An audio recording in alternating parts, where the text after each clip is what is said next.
Today it is COVID-19. Who knows what it will be tomorrow? We are now in the hurricane season, and God forbid if we are to be affected by a storm this year after the impact of COVID-19 on the global economy. The fact is, we just don't know, Mr. Speaker, what could befall us. But there are two things that we can be assured of, Mr. Speaker.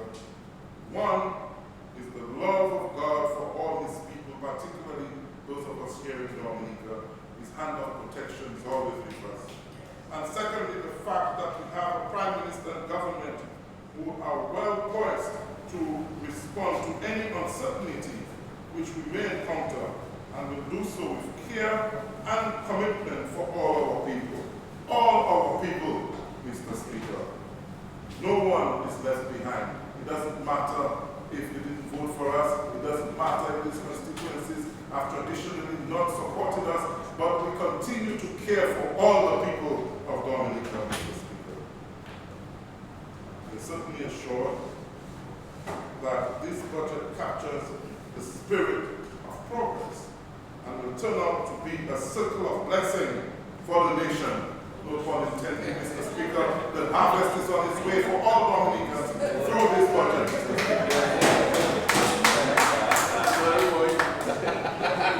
Mr. Speaker, I am not surprised that the opposition has come here unprepared to respond to the contents of the budget. Yes. But Mr. Speaker, they have never been interested in putting forward ideas for the advancement of this country, so we should not be surprised. The leader of the opposition stood here for an hour and 40 minutes, cataloging a series of complaints and empty words which offered no alternative or direction for this country. Yes. And Mr. Speaker, realizing that he had a mere 5 minutes to end his misguided rhetoric, he attempted to springboard towards the finish line, but could not make it. He had to resort to a failed attempt at praying the Lord's Prayer. Someone beseeching the Almighty Father to assist him out of his dismal failures. Yes. But I am not surprised, Mr. Speaker.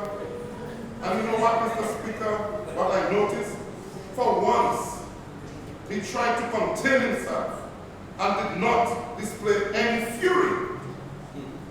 But the other members of the opposition, whom themselves expected a more competent delivery and did not get it, they not wanting to upstage their leader's performance, have adopted a disposition of anger and disgust, not at the government side, but at their own leader, for what they know was the worst rebuttal to a budget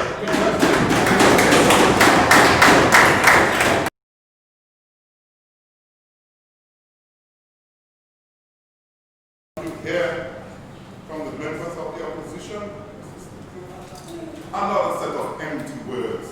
Empty words, Mr. Speaker. How do you come to this Parliament, after such a competent and forward-thinking budget? How do you come and oppose investments in agriculture as presented in this budget, Mr. Speaker? We have to be careful whom we send to represent us in this House. We have to be very careful whom we send to represent us. How do you oppose the investments in agriculture as preferred? And I listen with disgust to the senator, the senator from Nigeria, Senator Joseph, who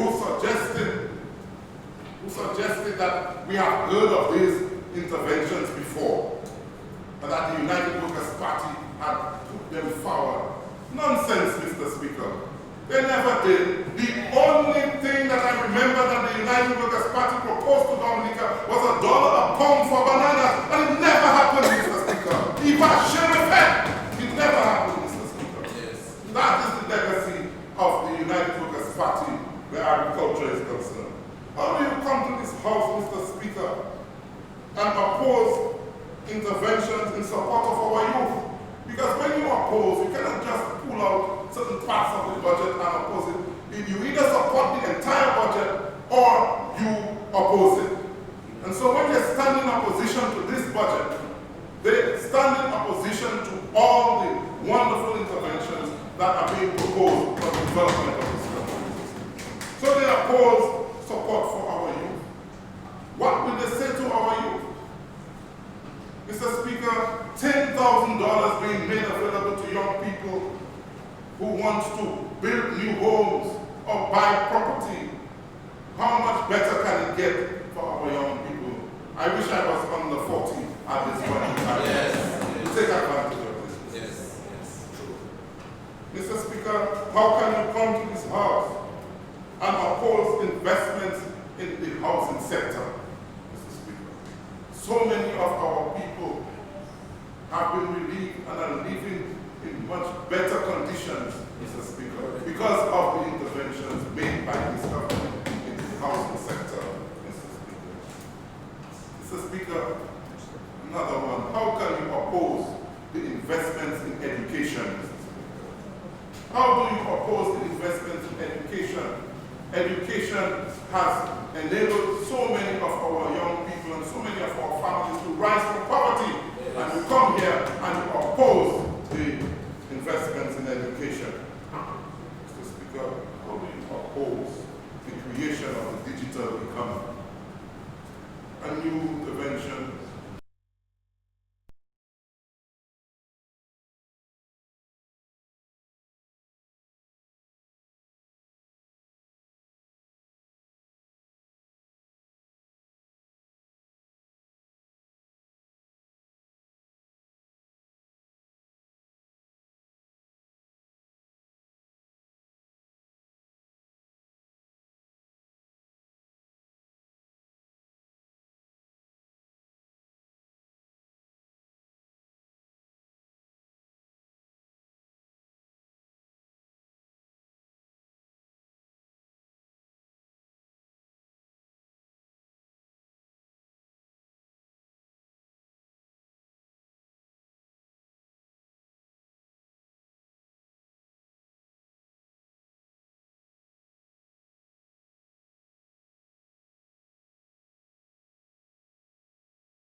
many offset, I want to thank the people of the great constituency of Granby for having sent me to this house to represent them. I did not come to politics, Mr. Speaker, for power.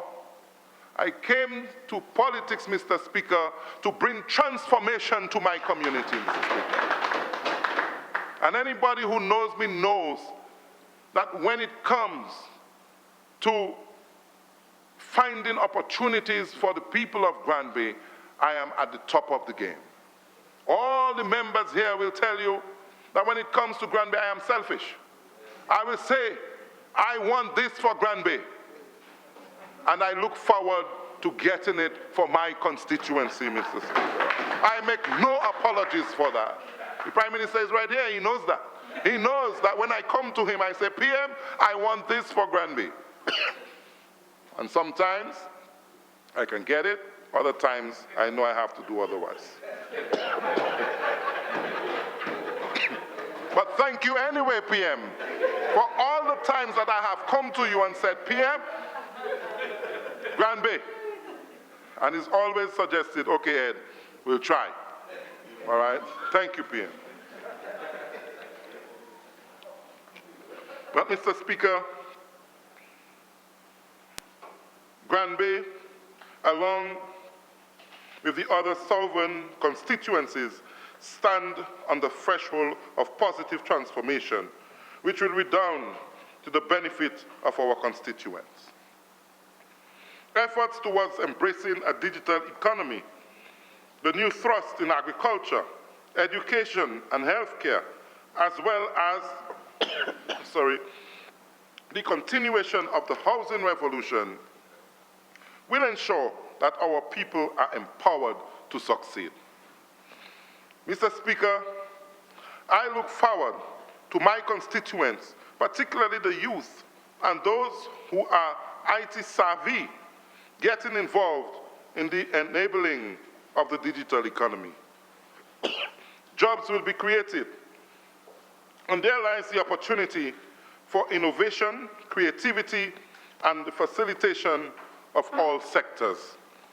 I foresee community shops and boutiques along the Lale in Granby, and small businesses being able to accept payments online, and a reduction in the amount of time spent in long lines to access services which will now be available online.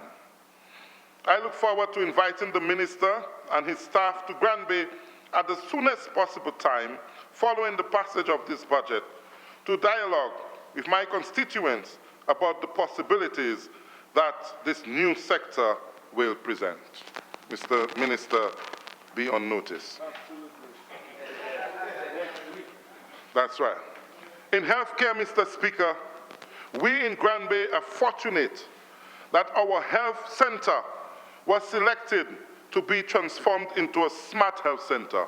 And you heard from the Minister of Health. Thank you, Honorable Minister. The works are ongoing at the Granby Health Center as we speak, and I understand that it is almost 50% completed. On completion, the health center will be retrofitted with structural elements to ensure stability against hurricanes, earthquakes, and other natural disasters. What this means further, Mr. Speaker, is that in the event of a natural disaster, the health center will quickly become fully operational in very little time in the wake of a natural disaster. And of course, there are several other amenities that the health center will portray. I am hopeful that further interventions will be made in the near future to improve the facilities to the standard of a full-fledged hospital with various amenities to serve the Southern Health District. Mr. Speaker, allow me at this time, while we are on the matter of health, to extend congratulations to Dr. Ken Jacobs, who is one of my constituents who recently graduated in Cuba as the first Dominican urologist, Mr. Speaker, and is getting ready to serve. Mr. Speaker, in the area of education, let me take time off to commend the students of the Granby and Tetmon primary schools who were successful at the Grade 6 national assessments and who are now getting set to attend the secondary school in September. Their parents can rest assured that the government will provide support to assist in meeting some of the expenses in sending their children to school, as is done every year. Mr. Speaker, I have worked towards supporting both primary schools with the assistance of Granbarians in the diaspora who have contributed basic equipment and stationery to support the schools. Mr. Speaker, the Granby constituency will feature highly on the agenda of the Ministry of Education this year. The Granby Primary School is set to be completely refurbished with funding from the Canadian government. And a new Tetmon Primary School is to be built with funding from the People's Republic of China. On behalf of my constituents, I extend fervent thanks to the governments of Canada and China for their tremendous support to the development of education in the Granby constituency. Both projects are expected to come on stream during this fiscal year. Mr. Speaker, my constituency is also set to benefit from the investments in road repair and construction.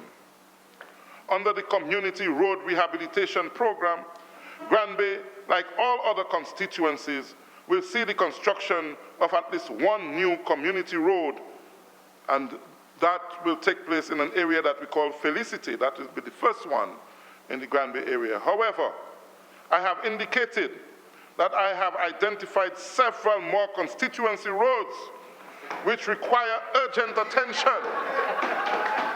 And so, I will continue to advocate for these roads to be constructed.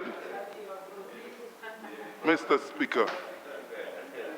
Speaker, with the passage of Hurricane Maria in 2017, a critical portion of the road leading to the entrance of the community of Granby was seriously compromised. A landslide upstream a dry ravine caused major siltage, which poses a threat to property around the compromised portion of the road and is also in need of urgent attention. Over the past few months, I have worked closely with the Ministries of Finance and Public Works to obtain designs and funding to address the affected area.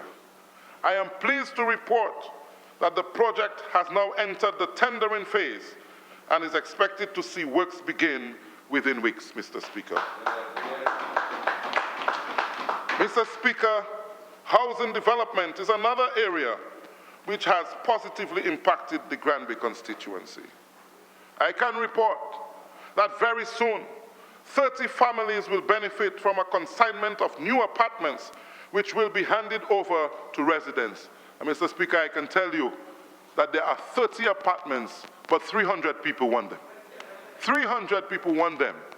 And I've said to some of my people that, you know, it's only Jesus I heard of who could multiply, 2 fish and 5 loaves to feed 5,000 people.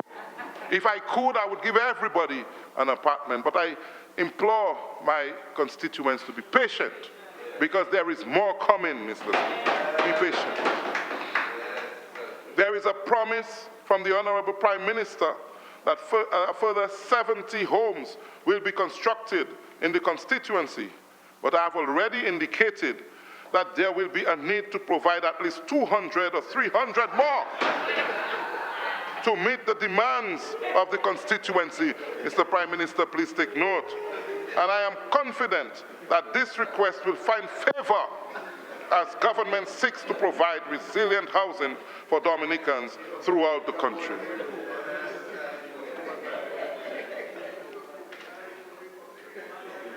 As part of the continuing housing revolution, I have also proposed to the government to assist in the regularization of more than 26 housing lots in the Grand Colibri area.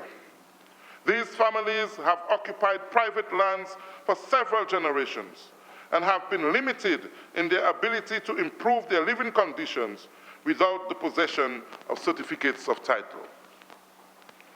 I have discussed the situation with the Honorable Minister of Finance, and he has promised to consider the request favorably. Mr. Speaker, agricultural development is also set to continue to impact positively on my constituency.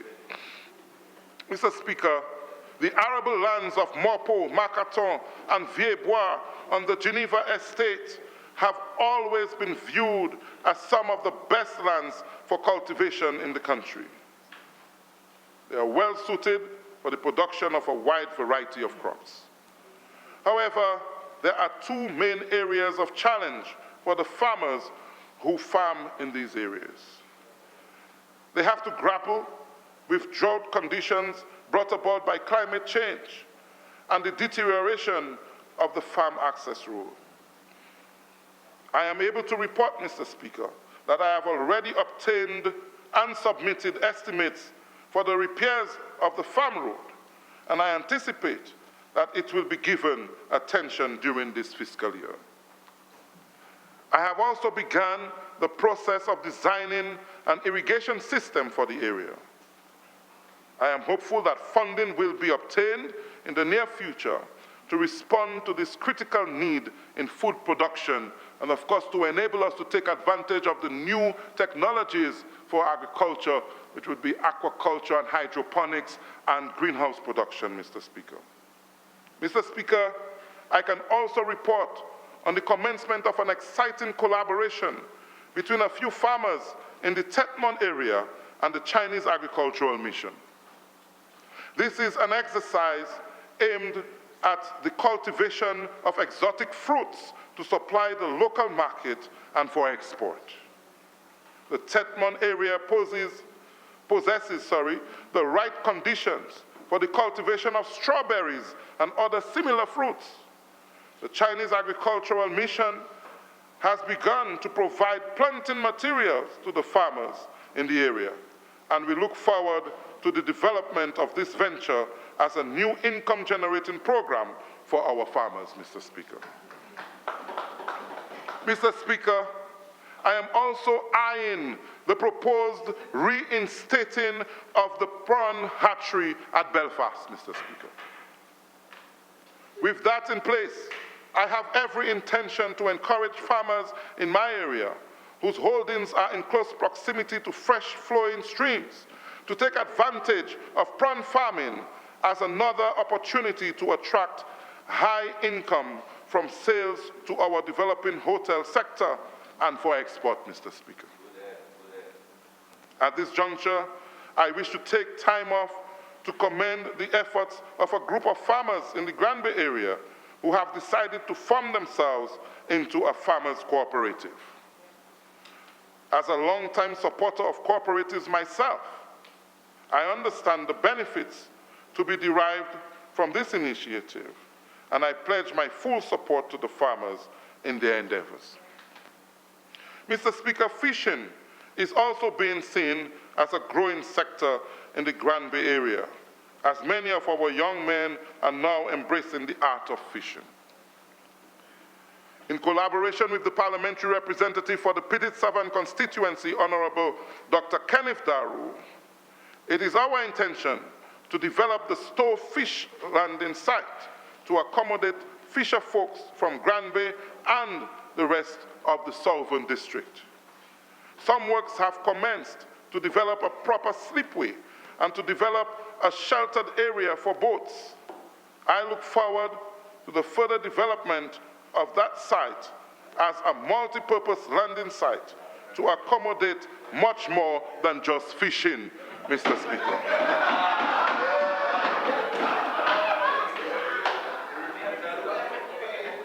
What I mean is that I hope it could soon be built as a tourist port, as a port of entry, Mr. Speaker, We're talking transformation here, Mr. Speaker. Mr. Speaker, the southern communities will not be left behind, Mr. Speaker, in this whole transformation effort that is sweeping across the country, Mr. Speaker. I told you that is what I came to politics for, Mr. Speaker, to help to transform our rural communities, Mr. Speaker. And I will stand resolute in support of development. Our rural communities must develop simultaneously with our urban centers, Mr. Speaker. It must happen. Mr. Speaker, in the area of sports, I wish to thank the Dominica Football Association and FIFA for their support for the development of the Geneva playing field. Mr. Speaker, FIFA has provided over $50,000 US, which has been used for a drainage project on the Geneva playing field to address issues of waterlogging. And that was very important because after both Hurricane Maria and Tropical Storm Erica, the Geneva River inundated the Geneva playing field. And having been a swamp before it was made into a playing field, waterlogging was an issue. And we recognized the need for us to address that. And we are happy that FIFA provided the funding. But it is not finished yet. And I was happy to hear the Minister of Sports mention that there will be further support given for the development of the Geneva playing field.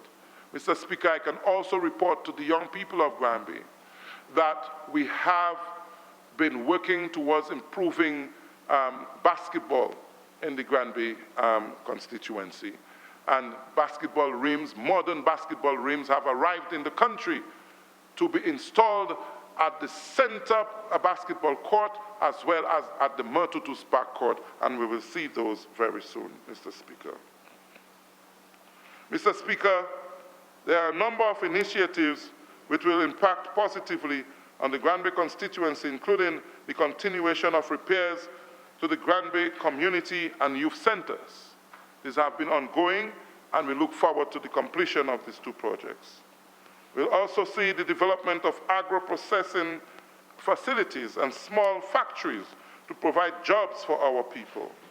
The development of a gas station to ensure energy security and support for community groups in the area of sports and culture, as well as other NGOs who continue to impact on the development of the community. In the long term, we will pursue road projects to link neighboring communities and seek to incorporate major transformational projects which will impact the community. Mr. Speaker, I now want to speak to a few developments related to the portfolio that I am honored to lead, the portfolio of diaspora relations. Mr. Speaker, you will recall that in the manifesto of the Dominica Labour Party for the 2019 general elections, we proposed for a greater and more fulfilling engagement of the Dominican diaspora with the intention of ensuring that Dominicans who reside overseas could play a more critical role in the development of the country. Mr. Speaker, this is no easy undertaking, especially in this era of COVID-19, when so many Dominicans overseas are looking towards their homeland for opportunities in response to the pandemic. Since the reopening of our borders, I have been inundated with calls and inquiries from Dominicans in the diaspora who are first of all proud of our ability to keep the pandemic under control and for keeping their relatives here in Dominica safe. They are also seeking to either return home or to be guided on opportunities to invest in Dominica.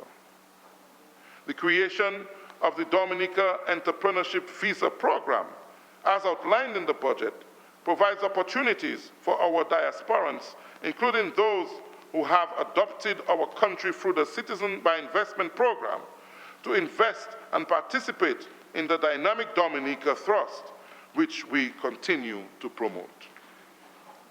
Another initiative which is being developed is the Diaspora Fund, which could embrace platforms such as crowd and hedge funding to direct investments towards community development projects, particularly in our rural communities.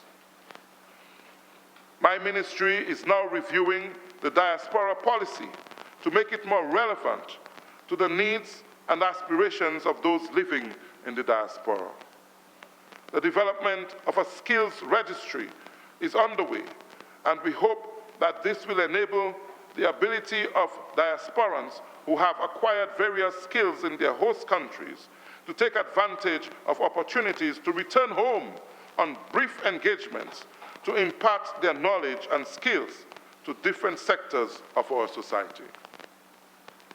We will also seek to create e-newsletters to inform in a vice versa manner about the developments of our people both here and abroad. We will develop a virtual Hall of Fame to honor the achievements of Dominicans overseas and to highlight them online. At this point, I pause to congratulate Ms. Frances Del Sol in Canada for having been appointed Executive Director of the Black Business and Professional Association in Canada. The BBPA was founded in 1983 and is a charitable organization aiming to advance Canada's Black community. Obviously, Black Lives Matter, Mr. Speaker, and we congratulate Ms. Frances Del Sol for securing that position. At this point, Mr. Speaker, I wish to recognize the tremendous support that the Dominican diaspora has given through remittances for many years, as well as the support given to various institutions around the island. We certainly value their support and look forward to close collaboration and participation in activities organized by Dominicans living abroad. Close collaboration between the Diaspora Relations and the Ministry of Tourism will see further investments in the promotion of Dominica overseas, and our diaspora certainly is well placed and determined to assist in this regard. I also wish to empathize with the many Dominicans in the diaspora who have encountered COVID-19. Many have resorted to the good old herbal medicinal knowledge that they carried with them from their days in Dominica, and Mr. Speaker, they have survived. But we know of several Dominicans who have succumbed to the disease, and we extend sympathies to their families, Mr. Speaker. Mr. Speaker, I stand ready through the portfolio of diaspora relations to embrace all our Dominicans living overseas and to provide the support required to enable them to continue promoting and supporting initiatives for the advancement of our homeland. Mr. Speaker, you have heard the saying, all who have eyes, let them see. Mr. Speaker, I have seen how this Dominican Labour Party has transformed this country and is continuing to do so. I have seen how people's lives have been improved. Mr. Speaker, that is what this budget is all about. This budget is transformative. They hate to hear it on the other side of the house, but it is a fact. These timely interventions could only come from the Dominican Labour Party as we continue along the path which we began years ago. This budget is well adapted to our current situation. So what have we done, Mr. Speaker? You heard it. We have been investing millions in agriculture to ensure food security and foreign exchange, protecting livelihoods and feeding our neighbors. We continue to invest in healthcare and our success in the management of COVID-19 pandemic. One of the first countries in the region to be in a position to do PCR testing, and with our strategic alliances with the People's Republic of China, Cuba, and Venezuela, among others, as well as the competent leadership of the Minister and Ministry of Health, we can be proud of our achievements so far, Mr. Speaker. Investments in building resilient housing and keeping our environment pristine and safe. The international airport on the horizon, and investments in tourism and small business, investments in our youth and our people on a whole. This is what this budget brings forth, Mr. Speaker. Before I end, Mr. Speaker, I wish to thank my Permanent Secretary, Mrs. Daly, and the staff of the Ministry of Foreign Affairs, International Relations, and Diaspora Relations for their tremendous support. Thanks to our leaders in the diaspora, Mr. Speaker. 10 more minutes, Honorable Minister. That's okay. Thanks to our embassies right here in Dominica, the embassies of Venezuela, Cuba, and the People's Republic of China, who have all provided tremendous support to our endeavors, Mr. Speaker. And of course, Mr. Speaker, I also pay tribute to my constituents, the people of the great constituency of Granby, for their tremendous support for me, their prayers, and their love. I thank you, and I love you even more. This budget, Mr. Speaker, is for all Dominicans. Let us embrace the future with confidence as we grow the economy and ensure a higher standard of living for all our people. So, Mr. Speaker, it is against this backdrop that I throw my full support behind the 2020-2021 national budget. Thank you, Mr. Speaker.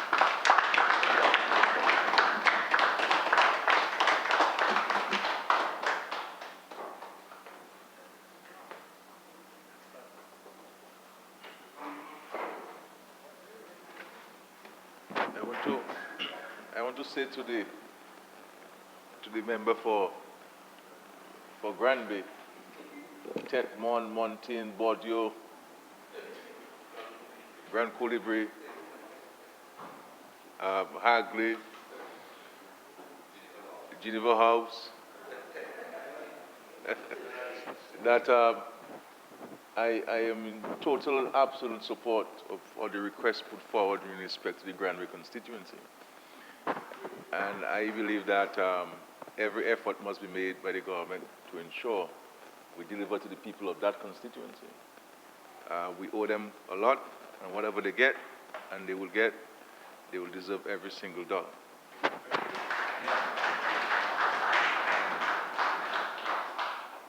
Mr. Speaker, having witnessed and listened to some formidable contributions by the government side today, I wish to move that the House be adjourned until tomorrow morning. Clearly, this government is giving an exceptional account of its stewardship, really in the last 6 months.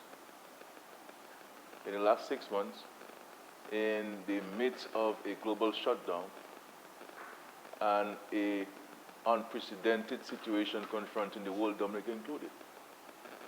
And for us to be able to stand and speak about so many achievements and to be able to present a budget in this time when other countries are talking about cut, the government is talking about stimulate, empower. And, you know, in difficult times, but very exciting times ahead, Mr. Speaker. I move that the House, for taking that privilege, I move that the House be adjourned until 10 a.m. tomorrow morning. It has been moved and seconded that the House be adjourned until 10 a.m. tomorrow morning. Those in favor? Those against? The ayes have it. House stands adjourned until 10 a.m.